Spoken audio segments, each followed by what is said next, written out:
বাবা রে, ওই ফ্যামিলির ছেলে, তুই ওরকম ব্যবহার করলি? চুপ কর, ও একদমই বকছিল না। আরে ও তো গান করছিল, প্রেম সঙ্গীত। না, আমি মানি না। একটা ছেলে তোর কথা অনুযায়ী মলে 2 ঘন্টার জন্য একই জায়গায় দাঁড়িয়ে রইল, সেখান থেকে একটু নড়লো না। কিছু তো একটা আছে। এবার কিছু আছে না নেই কোনো প্রশ্নই ওঠে না। এটা তো ভাই একটা সুন্দর প্রেম কাহিনী। সারাদিন শুধু উল্টোপাল্টা ভেবে চলেছিস, সেজন্য সব বিষয়ের উল্টো মানে বের করিস তুই। আর কি মানে বের করব আমি? আমি তো ভগবানকে বলেইছিলাম যে আজ সন্ধ্যার মধ্যে যেন ও আমার হাত ধরে ফেলে, আরো ধরেও ফেলেছে। এবার ভগবানও আমার ভালোবাসায় নিজে স্ট্যাম্প মেরে দিয়েছে, আর কেউ আটকাতে পারবে না। হাত ধরেছিলাম কারণ ওখান থেকেও নড়ছিলই না, ব্যাস এইটুকুই ব্যাপার। এবার বল। বলে দিয়েছি তো, সত্যিকারের ভালোবাসা পুরো রোমিও জুলিয়েটের মতো। মিথ্যে, 1 নম্বরের অভদ্র। বাড়িতে এত টাকা, কিন্তু আজ পর্যন্ত এটা ভেবে উঠতে পারলো না যে কি করবে জীবনে। বকে গেছে, আর কিছু নয়। আরে ছাড় না, আমরা কেন ওদের নিয়ে কথা বলছি? আমার বাড়ি এসে গেছে, আমি আসি এখন। ঠাকুমা এখন আমায় 1000টা প্রশ্ন করবে। হ্যাঁ হ্যাঁ জানি, ফোন করেছিল। চল, জিনিসপত্র গুছিয়ে নিয়ে সকালেই বেরোতে হবে আমাদের। কোথায়? বৌমা সমস্ত কাপড় তুলে এনেছো তো? হ্যাঁ, মা। একটা কাপড়ও যদি পড়ে থাকে তাহলে বাঁদর এসে উঠিয়ে নিয়ে যাবে। হ্যাঁ, তাড়াতাড়ি জিনিসপত্র গোছাও। একটা ভালো খবর আছে, তোর ছোট মামা আছেন না, তার ছেলে হয়েছে। আমরা সবাই দেখা করতে যোধপুর যাব 3 দিনের জন্য। তোর বাবা গেছেন টিকিট কাটতে। আচ্ছা, আমি তোমাকে এটা বলতে এসেছিলাম যে কোমল ওর মেহেন্দির অনুষ্ঠানে তোমাদের সবাইকে ইনভাইট করেছে, কিন্তু ছাড়ো এসব কথা। আচ্ছা, তুমি জানো যে কোমল কে? ও হলো পোদ্দার বাবুর মেয়ে, যাদের মশলার এজেন্সি আমাদের কাছে আছে। আচ্ছা, উনি? কি বললে তুমি? ওই বাড়ির মেয়ে তোমার বান্ধবী? হ্যাঁ, কলেজের বন্ধু। আমিও আজকে জানতে পারলাম যে ও ওনার মেয়ে। আচ্ছা, ঠাকুমা যদি ওই বাড়ি থেকে নিমন্ত্রণ করেন ওনারা, তাহলে যেতে তো হবেই। আরে 20 বছরের সম্পর্ক আমার শ্বশুরমশাইয়ের সঙ্গে, ওনারা খারাপ ভাববেন। আর তাছাড়া আমাকে বলেছেন ডিস্ট্রিবিউটরশিপ দেবেন। একেবারে ঠিক কথা বলেছো জামাই বাবা, কিন্তু বৌমার বাপের বাড়ি তো যাওয়া দরকার। হ্যাঁ, সেটাও ঠিক। একটা কাজ হতে পারে, আমি আর আমার বউ সারিকাকে নিয়ে ওনাদের বাড়িতে চলে যাব, আর আপনি শাশুড়িমা আর শ্বশুরমশাই যোধপুরে যান। এটা ঠিক হবে, তাই না? ব্যাপারটা হলো, এই বিয়েতে বড় বড় ব্যবসায়ীরা আসবেন, ওনাদের মধ্যে যদি কেউ সারিকাকে পছন্দ করে তাহলে ওর বিয়েটা হয়ে যাবে। আরে হ্যাঁ ঠাকুমা, আর দেখোই না, ওই যে আমাদের বাড়ির পাশে বিট্টু, ওর বিয়েও কিন্তু এইভাবেই হয়েছিল। হ্যাঁ, ঠিক বলেছো জামাই বাবা। এই যে মা, শোন, আমার কথা মন দিয়ে শোন। খুব ভালো করে সেজেগুজে ওখানে যেতে হবে। আচ্ছা, আর তোমার যদি কিছু প্রয়োজন হয় তাহলে তোমার দিদিকে বলে দিও। হ্যাঁ।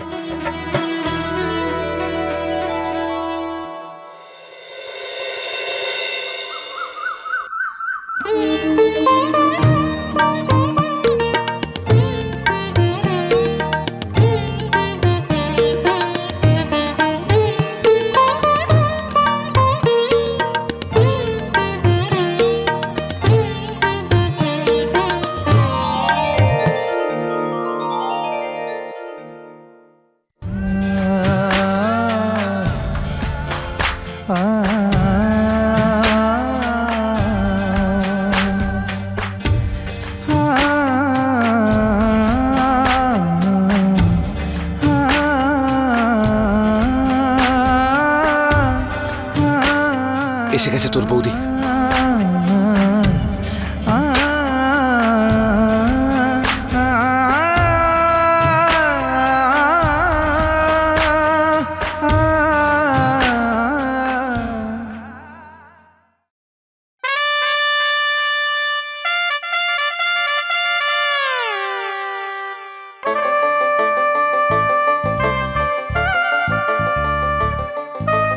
আরে আরে কি করছো, কি করছো? আরে ওঠো ওঠো ভাই, আরে দেখি দেখি, ওঠো ওঠো।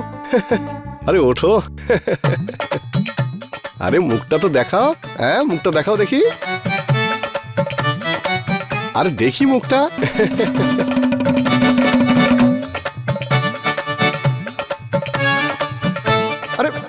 ফাইলটার অবস্থা এরকম কে করলো?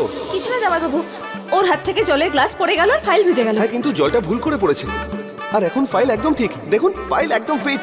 আরে হ্যাঁ, আচ্ছা তুমি এই অনুষ্ঠানে ওয়েটার ছিলে না? এখানে কি করছো? জামাইবাবু, তখন আমিও ভুল বুঝেছিলাম। আসলে ওর দাদাকে একটু সাহায্য করতে গিয়েছিল। ওনার কেটারিং এর বিজনেস আছে। ও পোদ্দার পরিবারের সবচেয়ে ছোট ছেলে, জয় পোদ্দার।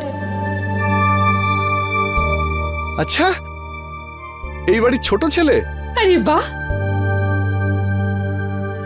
একেই বলে ভালোবাসা, সবসময় লাস্ট মোমেন্টে এসে বাঁচিয়ে নেয়। আরে বাহ বাহ, কি শিক্ষা! আরে এসো ভাই, একবার বুকে এসো। আরে এসো এসো। বাহ বাহ বাহ বাহ, হ্যাঁ? আরে কত বড় বাড়ির ছেলে, হ্যাঁ? আমি এটা শুনেছি যে বড় পরিবারে তাদের ব্যবসার শিক্ষা ছোট কাজ থেকেই দেওয়া হয়। আর আজকে দেখেও নিলাম, দারুণ ব্যাপার, খুব ভালো লাগলো। হ্যাঁ, বাহ। নমস্কার নমস্কার। নমস্কার নমস্কার নমস্কার। আসুন আসুন।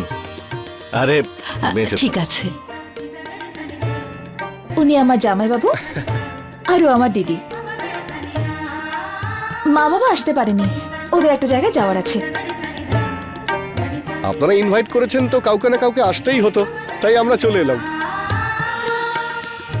ওই যে আমি আর আমার শ্বশুর গিয়েছিলাম আপনার অফিসে। আমি মনোজ। হ্যাঁ হ্যাঁ, সেই জন্যই তো মনে হচ্ছে কোথাও দেখেছি আপনাকে। আপনি রাম নরেশ বাবুর জামাই। হ্যাঁ, হ্যাঁ, আচ্ছা, তাহলে তুমি রাম নরেশ বাবুর মেয়ে? শ্বশুরমশাই তো সব সময় আপনার কথাই বলেন। রাম নরেশ বাবু 20 বছর ধরে আপনার মশলার এজেন্সি আমাদের কাছে আছে।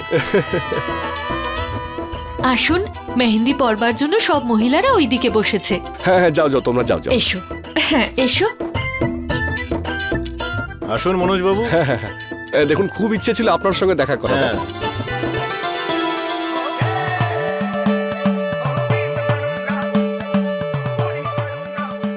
আরে সবকিছু টুকটুক করে হচ্ছে গোবিন্দ, এরা বাবার সঙ্গে ব্যবসাও করে। আরে দাদা, তুমিও তোমার ডাল সেদ্ধ করে নাও, গিয়ে বলে দাও বৌদিদের সবকিছু একদম পরিষ্কার, মনের কথা বলে ফেলো। বাহ, এই তো বোকার মতো বললি। আরে বোকা, এখনই বললে কালই বিয়ে হবে। এখন তো সবে ভালোবাসাটা হয়েছে, তো একটু সময় কাটাই ভাই। I love you.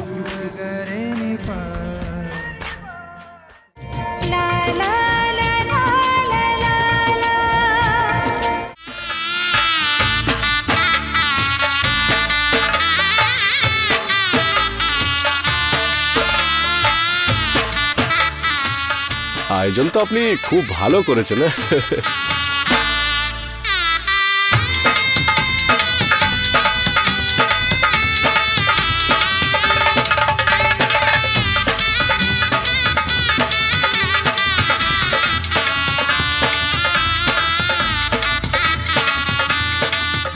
কখন আসবে মেহেন্দি পরাতে?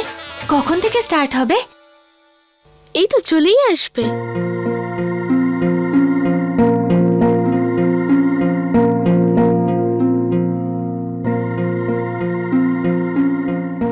কিছু লাগলে আমাকে বলবি, হ্যাঁ? কি ব্যাপার, আজ বোনের প্রতি এত ভালোবাসা?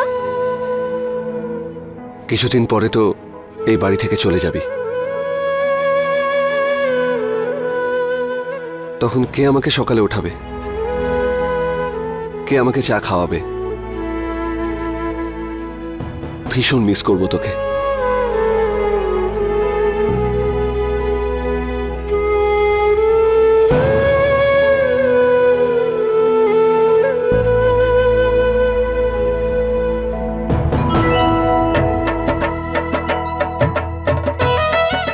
ঠাকুর মশাই বলে দিয়েছেন 4টে বাজলে মেহেন্দি পড়তে শুরু করতে।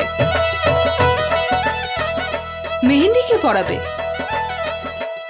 মা, মা ওরা আমায় ফোন করেছিল, বলছিল যে ওরা আসতে পারবে না।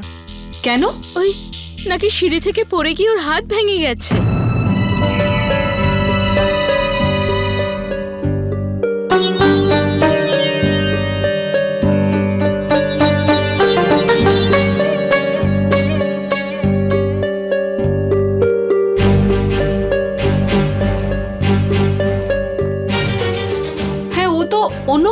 পৌঁছাতে পারে। মা আমি জিজ্ঞেস করেছিলাম, কিন্তু ও বলল যে উদয়পুর থেকে এখন বেরোলেই এখানে পৌঁছতে পারবে না, আসতে অনেক দেরি হয়ে যাবে।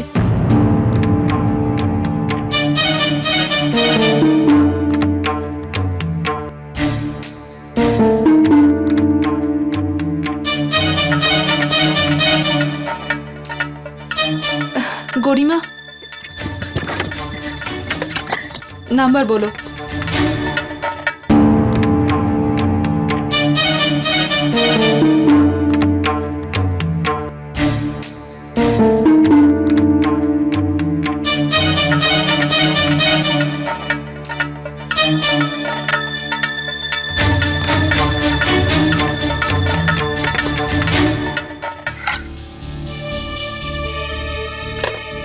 কি হলো মা?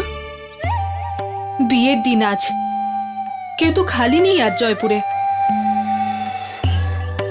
হে ভগবান, তুমি চিন্তা করো না মা, ওই কাজটা তো আমরাও করে দিতে পারি, তাই না? আমরা কোমলকে তো পরিয়ে দেব, কিন্তু এখানে এতজন লেডিস বসে আছে, তাদের কি হবে? এদের তো সবাইকে বলেছি যে বিখ্যাত একজন মেহেন্দি আর্টিস্ট আসছে, আমাদের তো ইনসাল্ট হয়ে যাবে।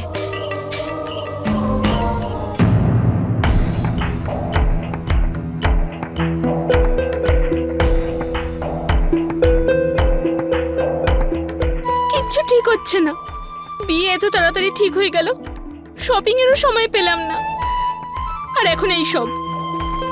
ভেবেছিলাম এরপর সেজে গুজে ভালো ভালো ফটো তুলবো, আমার সাথে এরকম কেন হয়? সব ঠিক হয়ে যাবে কোমল, আমি একটু আসছি। হ্যাঁ,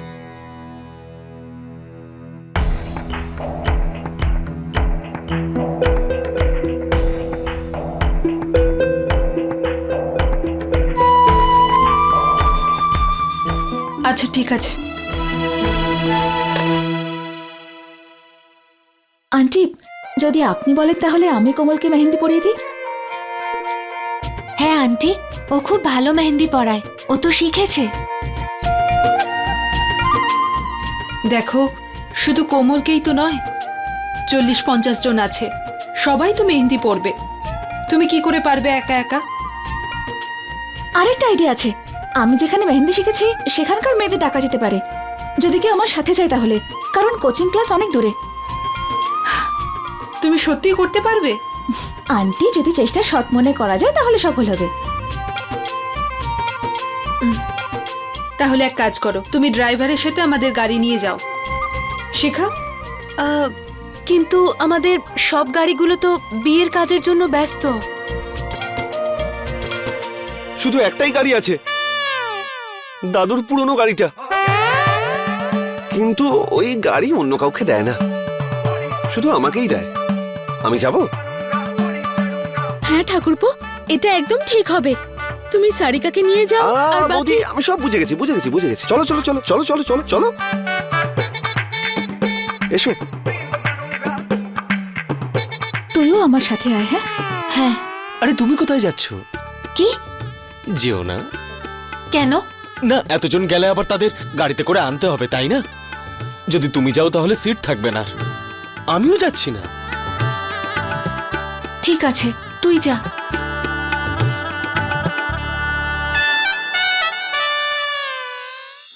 I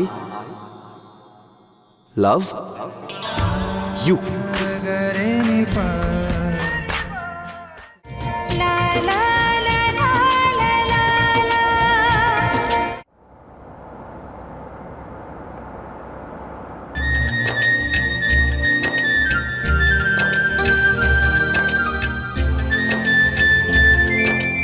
দিদাকে প্রথমবার এই গাড়িটাই করে বেড়াতে নিয়ে গেছিল দাদু, আর তখনই ওনাদের দুজনের মধ্যে ভালোবাসা হয়েছিল। কিন্তু ওনারা বিয়েটা আগে করে ফেলেছিল, কিন্তু আমাদের ব্যাপারটা আলাদা, আমরা প্রথমে ভালোবাসবো তারপর বিয়ে করব। হ্যাঁ, তাছাড়া তুমি যা বলতে চেয়েছো সেটা তো তুমি বলে ফেলেছো, আর আমার মনে হয় আমার মনের কথা বলার জন্য এর থেকে ভালো সুযোগ আর পাবো না। তবে আমি ইংরেজিতে বলবো। হ্যাঁ, যদিও তোমার মতো ইংরেজি বলতে পারি না আমি, কিন্তু মোটামুটি পারি। I love you. I love you. সত্যি বলছি সারিকা, আই লাভ ইউ। আর আজ থেকে নয়, অনেক দিন ধরে তোমাকে আমি ভালোবাসি সারিকা। যখন তোমাকে প্রথমবার দেখেছিলাম সেদিন থেকেই।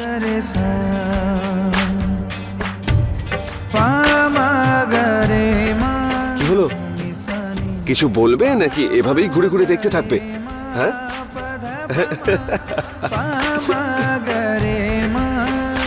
জয়, জয়, জয়, জয়, গাড়ি থামাও। জয়, গাড়ি থামাও।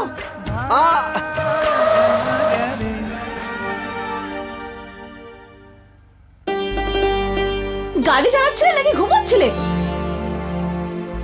না, ঘুমোচ্ছিলাম না, ভাবছিলাম। ভাবা বন্ধ করো আর মন দিয়ে গাড়ি চালাও। হ্যাঁ হ্যাঁ,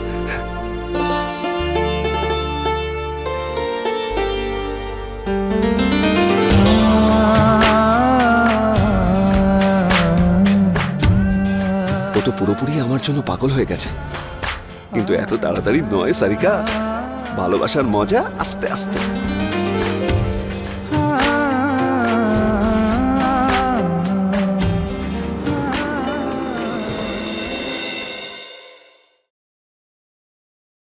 উপাসনা দিদি, আরে আমি আপনি তো, আরে আপনাকে তো আমি বলেছিলাম যে আমার বোনের বিয়েতে আপনি মেহেন্দি করবেন, বলেছিলাম তো।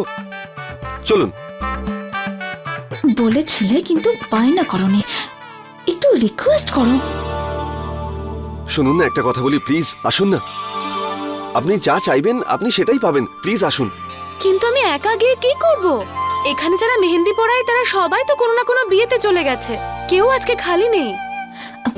সব কাজ টাকা দিয়ে হয় না। উপাসনা দিদি, আমি জানি জয়পুরে এই মুহূর্তে কোনো মেহেন্দিওয়ালি খালি বসে নেই, কিন্তু আমি চাই যে যেসব মেয়েরা এখানে মেহেন্দি শিখতে আসে তারা আমার সাথে আসুক।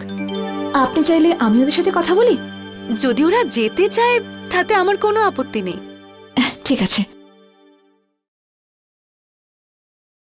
আরে বাহ, সুন্দরতার সঙ্গে সঙ্গে মাথাতেও প্রচুর বুদ্ধি দিয়েছে ভগবান। আরে কবিতা, আয় বস। আরে ওই ছেলেটা আবার মেহেন্দি শিখতে এসেছে। আমি একটা বিশেষ কারণে এখানে এসেছি। আমার তোমাদের সবার সাহায্যের প্রয়োজন। হ্যাঁ বলো কবিতা। একটু এমার্জেন্সি আছে। আমার এক বান্ধবীর বিয়ে, মেহেন্দিওয়ালির অ্যাক্সিডেন্ট হয়েছে, তাই জন্য সে আসতে পারেনি। আমি চাই যে তোমরা সবাই আমার সাথে চলো, আমাকে সাহায্য করো।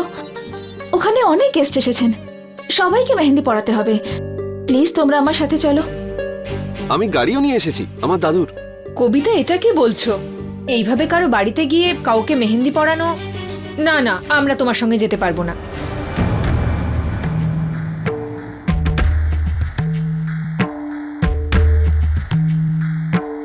আর সময়টা একটু দেখ, সন্ধে হতে যায়। তোর সাথে এখন গেলে বাড়ি পৌঁছতে পৌঁছতে রাত হয়ে যাবে।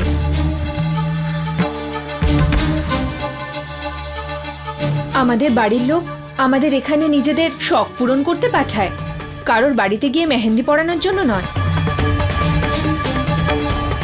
এইবার আমাদের ক্ষমা করো তুমি, আমরা তোমার সঙ্গে যেতে পারবো না।